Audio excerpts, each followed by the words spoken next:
Et toujours en politique, à moins d'un mois du premier tour des élections législatives, et ce jusqu'au 12 juin, nous vous proposons de faire le point circonscription par circonscription sur ce scrutin à venir dans les Yvelines.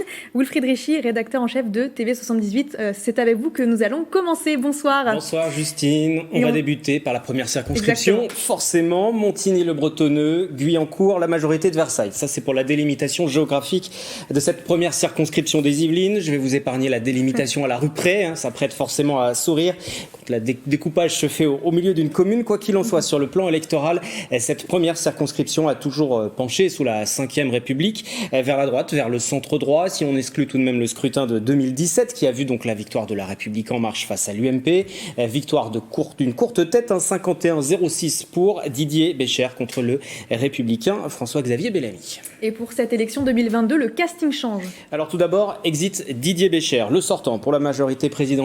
C'est une demi-surprise de voir ce marcheur de la première heure qui s'est notamment attaqué durant son mandat au sujet sensible de la reconnaissance faciale être remplacé. Une demi-surprise car il le dit lui-même, il s'est émancipé une ou deux fois des votes de son groupe à l'Assemblée. Il semble accueillir la nouvelle avec du recul. Il soutient ouvertement sur ses réseaux celui qui brigue sa succession et il s'appelle Charles Rodwell. Et Charles Rodwell, c'est pas forcément un nom qui parle à tous les Yvelinois. Alors, Charles Rodwell, c'est un adjoint au maire de Versailles, chargé de la jeunesse. Il porte l'étiquette Renaissance, le nouveau nom de la République en marche. Il était depuis l'an dernier conseiller en discours pour Bruno Le Maire, parallèlement à sa carrière chez EDF. Si on remonte encore un peu, on constate aussi qu'il a travaillé aux côtés de Franck Riester lorsqu'il était député. Il fait donc partie de cette génération de collaborateurs ministériels macronistes qui se voient récompensés par des investitures. Et récompensé, vous l'avez dit, mais est-ce qu'il pourrait remporter ce scrutin ? Alors une tâche tout de même plus difficile qu'il n'y paraît, déjà parce qu'en 2017 la victoire s'était faite d'une courte tête, et puis dans cette ville de Versailles, si on regarde pour les présidentielles,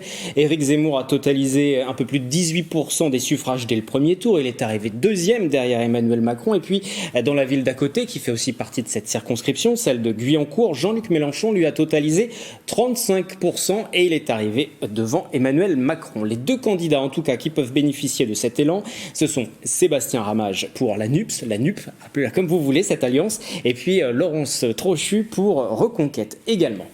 Le premier est engagé au sein de la France Insoumise, conseiller municipal de Guyancourt. La seconde a été conseillère départementale des Yvelines jusqu'en 2021. Son mouvement Sens commun, qui a été ensuite rebaptisé Mouvement conservateur, était alors allié avec l'UMP. Depuis, elle et sa formation, on le sait, ont pris leur distance. Ils se sont alliés avec Éric Zemmour.